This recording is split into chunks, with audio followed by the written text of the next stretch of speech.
नमस्कार बच्चों। आज मैं आपको उपसर्ग जो है व्याकरण से उपसर्ग पढ़ाने जा रही समझाने जा रही हूँ। यद्यपि आप लोग ये क्लास 11 में कर चुके हो, पर फिर से मैं आपको ये रिवाइज करवा दे रही हूँ। ये उपसर्ग जो है आपके सिलेबस में है, फर्स्ट यूनिट टेस्ट के सिलेबस में है। तो सबसे पहले देखो उपसर्ग हम किसे कहते हैं। उपसर्ग जो है देखो ये क्या है, और जो शब्दांश मूल शब्द के पहले लगकर, मतलब उपसर्ग यानी जिसे हम अंग्रेजी में प्रीफिक्स कहते हैं। तो ये उपसर्ग जो है हमेशा ध्यान रहे, शब्दांश जो है वो मूल शब्द के पहले लगकर एक नया शब्द बनाता है। ठीक है, तो जो शब्दांश मूल शब्द के पहले जुड़कर नए शब्द का निर्माण करते हैं, ध्यान रहे शब्द के पहले जुड़कर नया शब्द बनता है। ठीक है, उसे हम क्या कहते हैं, उपसर्ग कहते हैं। तो देखो तुम्हारे परीक्षा में, तुम जो परीक्षा दोगे वहां पर जितने भी शब्द आएंगे वो तुम्हारे सब कुछ क्या है, पाठ्य पुस्तिका से संबंधित ही आएगा।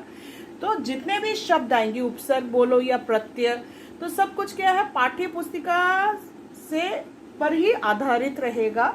तो तुम्हारे सिलेबस में मैंने जो कहानियां पढ़ाई हैं, जो सिलेबस में है, जैसे नशा है, भाई बहन है, कुटज, तो इसी से संबंधित मैं उपसर्ग दूंगी परीक्षा में। तो अब देखो, जैसे जब आता है, सोचो शब्द दिया रहेगा परीक्षा में, ऐसे शब्द दिया रहेगा जैसे नीरस। नीरस एक शब्द है, तो आपको क्या करना है, नीरस शब्द का उपसर्ग छांटना है।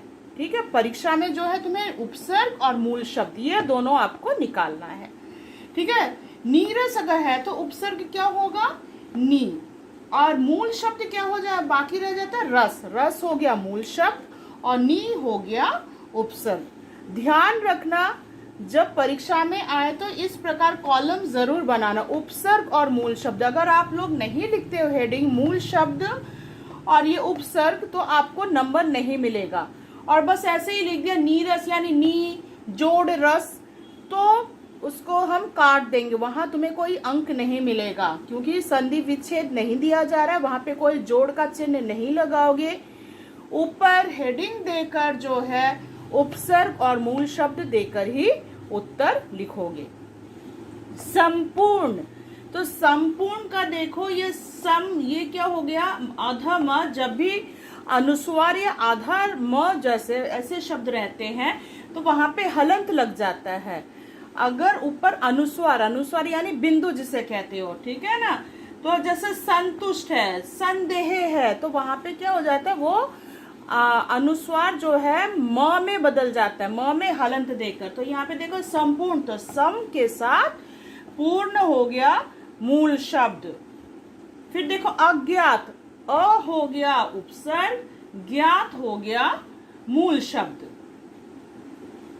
सुदूर, सु हो गया उपसर्ग और दूर जो है वह हो गया मूल शब्द। अपराजित, अपराजित में तो उपसर्ग क्या होगा, अ हो गया उपसर्ग और पराजित हो गया मूल शब्द। इस प्रकार मैंने बहुत सारे उदाहरण दिए हैं।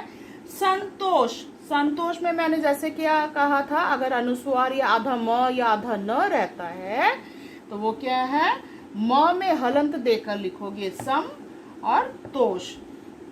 स्वदेश, स्व के साथ देश, संतुष्ट होगा तो सम, सम में हलंत दोगे, फिर लिखोगे तुष्ट, संतुष्ट। लाचार, ला हो गया उपसर्ग और चार हो गया मूल शब्द। विदेश, विदेश में वी हो गया उपसर्ग और देश हो गया मूल शब्द। अभिमानी, अभिमानी में देखो अभी हो गया क्या, उपसर्ग और मानी हो गया मूल शब्द। फिर है देखो उपदेश, उप के साथ देश। अनुस्वार, अनु हो गया उपसर्ग और सार हो गया मूल शब्द। तो इस प्रकार मैंने उदाहरण दिए हैं, और भी सारे उदाहरण है देखो, जैसे अनुकूल, अनु हो गया उपसर्ग, कूल हो गया मूल शब्द। वैसे ही देखो विलासी, वी हो गया क्या, उपसर्ग, तो वी के साथ लासी जुड़कर शब्द बन गया है विलासी। वैसा ही देखो विवेक, वी उपसर्ग के साथ वेग शब्द, मूल शब्द जुड़कर शब्द बना है विवेक। तो वैसा ही संपूर्ण, यहाँ पे देखो फिर से म में हलंत है सम, पूर्ण, तो सम पूर्ण में सम उपसर्ग जुड़कर शब्द क्या बनता है, संपूर्ण। बेगार, बे हो गया उपसर्ग और गार हो गया मूल शब्द। अपरिचित, अ हो गया उपसर्ग और परिचित हो गया मूल शब्द। आपको क्या करना है, मूल शब्द निकालना है और उसके बाद उपसर्ग जो है वो लिखना पड़ेगा। निर्वाहा, तो इसी प्रकार निर हो गया उपसर्ग और वाहा हो गया मूल शब्द। फिर है देखो सुराज, सुराज में क्या है, सु हो गया उपसर्ग और राज हो गया मूल शब्द। प्रत्येक, प्रत्येक में हो जाएगा प्रति, प्रत में छोटी की मात्रा, प्रति हो गया उपसर्ग और एक हो गया मूल शब्द। वैसा ही संगति, देखो ऊपर अनुस्वार है तो ये म में बदल जाएगा, मैंने जैसे कि पहले कहा था, तो हो गया सम और गति। बेचैन, बे हो गया उपसर्ग और चैन हो गया मूल शब्द। फिर और एक मैंने उदाहरण दिया है वैसे ही, जैसे अनुराग, तो अनु क्या हो गया उपसर्ग और राग हो गया मूल शब्द। तो इस प्रकार मैंने कुछ उदाहरण दिए हैं।